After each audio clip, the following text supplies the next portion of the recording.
Welcome to our newest edition of our OA Summer Panels. Just a reminder, everyone here is an orientation advisor. We lead freshmen through the orientation experience. So if you haven't had a chance to come to orientation yet, you'll be seeing us a lot. So this time we're here to chat about managing life skills when you come to Austin. So coming to college is a big transition from high school to college or just wherever you were before college. It's a big transition. And we want to help prepare you a little bit about new skills that you're going to have to start utilizing when you come here to UT in the fall. So we're here just to share a little bit about our own stories, share some campus resources with you, just stuff to keep in mind. So we have a couple of questions that we're going to answer regarding the topic. Please feel free to drop any questions that you guys have in the chat. We are all watching live right now. We'd love to talk to you, but let's start off. We're all going to introduce ourselves. So first off, my name is Dee. I use she, her pronouns. I double major in journalism and radio, television, film, and I'm from Edinburgh, Texas. So I'm going to go ahead and pass it to Sayan. Hello, everyone. My name is Sayan Espike. I use he, they pronouns, and I am a rising junior psychology and Chinese double major from Cypress, Texas. I'm gonna pass it off to Madison. Hey y'all, I'm Madison Callan. I'm a second year environmental science and environmental engineering double major, and I'm from San Antonio, Texas, and I use she, her pronouns. And I will pass it to Emily. Hi guys, my name is Emily Reyna. I'm a rising sophomore business finance major. I use she, her pronouns, and I'm from Denton, Texas. And I'm gonna go ahead and pass it to Daniela. Hi everyone, my name is Daniela. I am a second year BS psychology major on the pre-dental track with a certificate in forensic science. I use she, her pronouns, and I'm from San Antonio, Texas. Thank you so much, y'all. Look at all these beautiful OAs here. We're so excited to get started. So, of course, we will get started with our first question. Again, if you have any questions of your own about anything that we say or talk about, please feel free to drop it in the chat. But we're going to go ahead and start off with our first question. So, talking about safety methods. So what safety methods are available to students here at UT? So we're going to pass it to Daniela to start us off.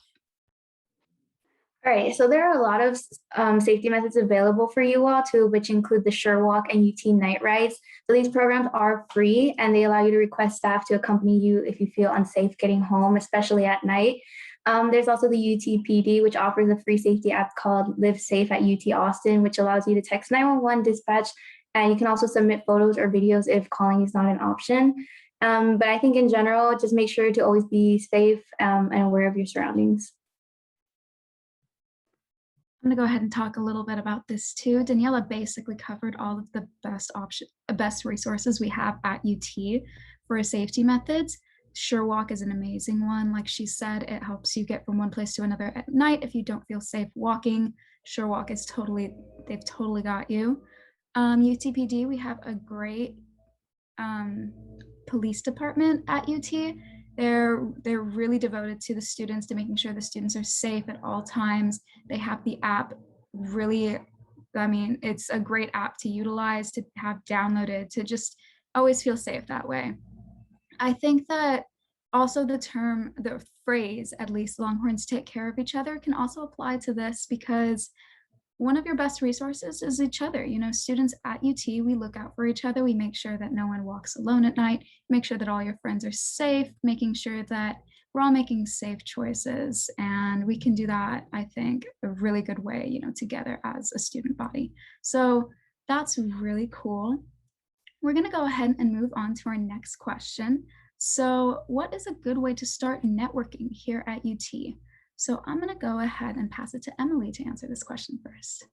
Yeah, we previously had a Q&A panel about getting involved, talking about getting into those clubs and orgs and just joining things and getting involved on campus.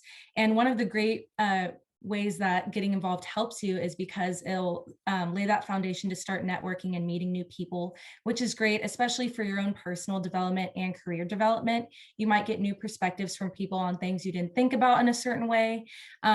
Also interacting in class, whether that's with your peers, your professors, especially your professors, they're a great resource. Obviously, they're teaching the subject that hopefully is being used towards your major and eventually your career.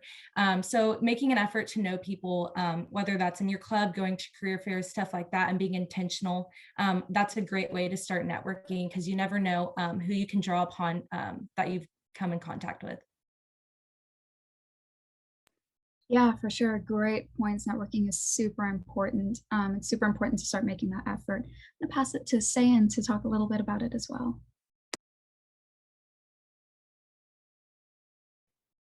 So one of the newer resources that I've been using lately is Handshake. So Handshake is basically like a great tool to connect to employment and internship opportunities through things like career fairs, information sessions, and much more. So I've been using that a lot lately. But yeah. Definitely, Handshake is such a good resource to utilize as well. So we'll move on to our next question. Really hot question here. It's a good way to stay organized with all of your classes, something even I struggle with from time to time. So I'm going to pass it to Emily again to talk a little bit about it. Yeah, so I'm a big physical planner enthusiast. I love writing things down. It helps me feel like I'm retaining what I'm writing, and I feel like I commit it to memory better that way. Obviously, some people like doing things online, so there are online applications for planners and stuff like that. One of the biggest things that helped me, especially going through some online classes, because let's be honest, sometimes you're rolling out of bed or you're trying to come from like a meeting or something to get onto those Zoom calls. So I had alarm set that I had repeat for each day I had those specific classes. So if I had a class Monday, Wednesday, Friday at 9:30, I would have an alarm on repeat for 9 a.m. Monday, Wednesday, Fridays. And that helped me a lot since that was something I wanted to keep consistent. For sure, those are great ways to keep yourself organized, keep yourself motivated. Most definitely. I'm going to pass it to Madison next to talk a little bit too.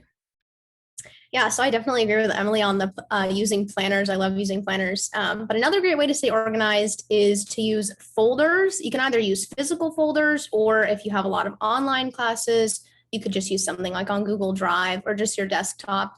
That really helps you keep all of the handouts for that specific class, like handouts and materials, in one place so that it's not getting confused with any other classes. That really helped me with organization, staying on top of things so that I didn't misplace any pieces of paper or physical or files online as well. So yeah, definitely making use of folders. You can use physical or online.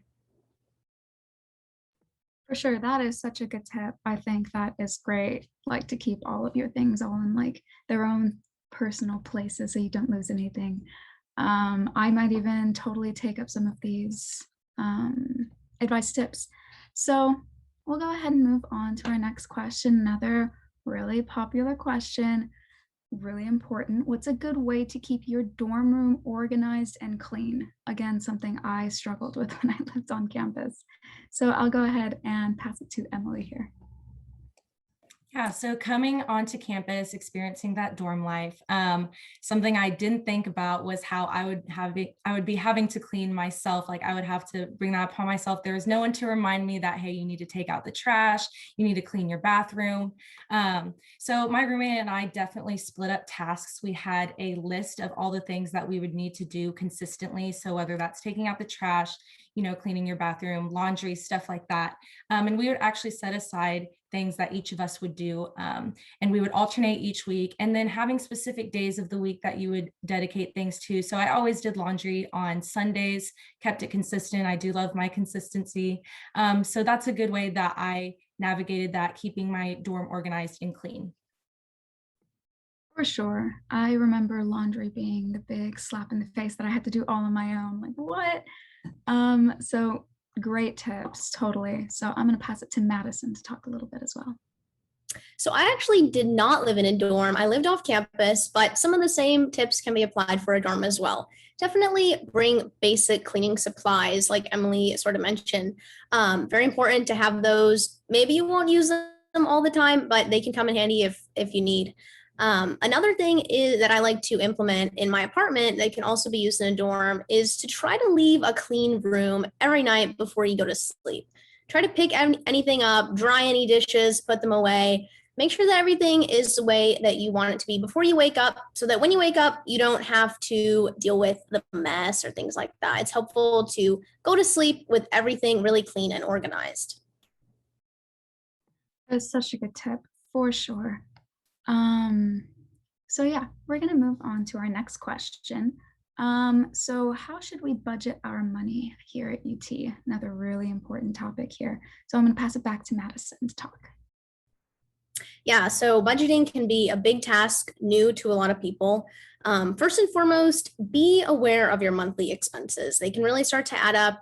So, what I like to do is create a sheet, just get a piece of paper and write down like potential amounts of money that could go for different expenses, and just kind of list everything out and then total it up so that you have a bit of an idea of what you're going to be spending every month.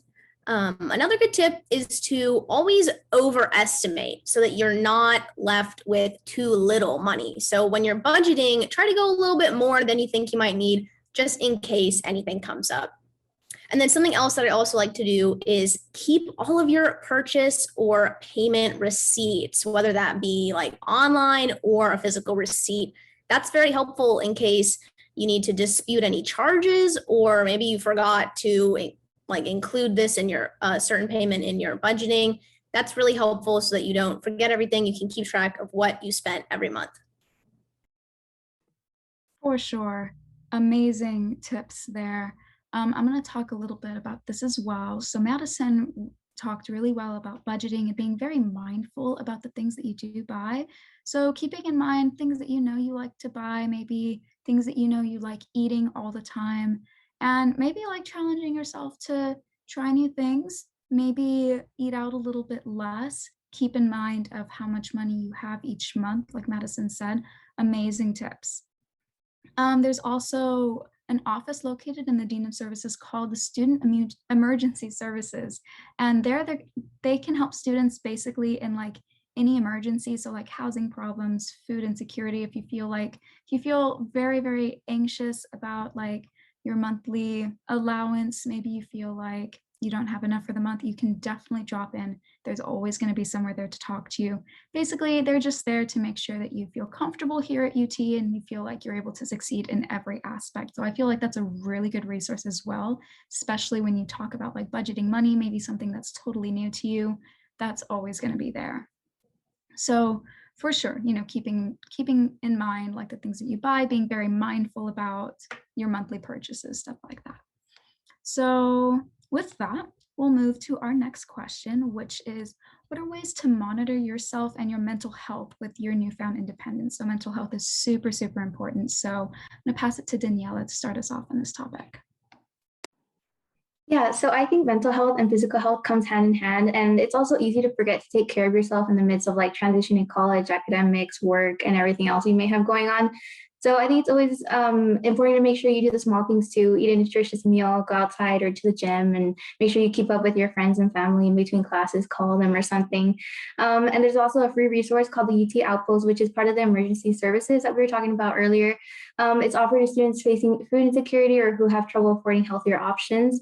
And there's also the Counseling and Mental Health Center, of course, which is also available for services such as a 24/7 crisis line, appointments with board certified physicians, and more. And it is also free. For sure. Totally, everything you said, totally valid, like great points. I'm going to pass it to San to talk a little bit more about it as well. So yeah, I personally find myself having to do a lot of mental check-ins. So I think mental check-ins are a great way to like see where you are, see how you're doing, and being honest with yourself and the people around you is definitely how you're going to be able to set yourself up for success regarding your mental health, because mental health is really such an important thing. So well said, Sayan. I think that keeping in mind, like making sure that you keep your mental health in check, making sure that if you need it, it's totally okay to take a mental health day. Exams and assignments are not as important as your health, your mental health. So making sure that you have your priorities in a really good place to where you put yourself first before anything else. So learning to manage that is a really good way to be successful here at UT. And yeah, just making sure that if you need any help, there is totally the mental health services, like it was mentioned before. The resources at UT, like I said earlier, are here to make sure that you succeed and you feel confident in your time here. So highly recommend you check out any of those. But with that, that was our last question. So again, if you have any questions, pop them in the chat before we end. We're all going to be here to answer. But thank you so much for coming to our panel. We hope that we were able to help you feel a little more confident coming to UT, understanding like certain life skills that you are going to need when you come to UT. And trust me, here at UT, you so belong here. You are so ready to pick up all of these skills and just totally thrive at the campus. So with that, we're going to go ahead and wrap up our panel. Again, thank you for coming. Thank you to our beautiful OAs here who all answered our questions. And yeah, we're really excited to see you guys here in the fall. So thank you.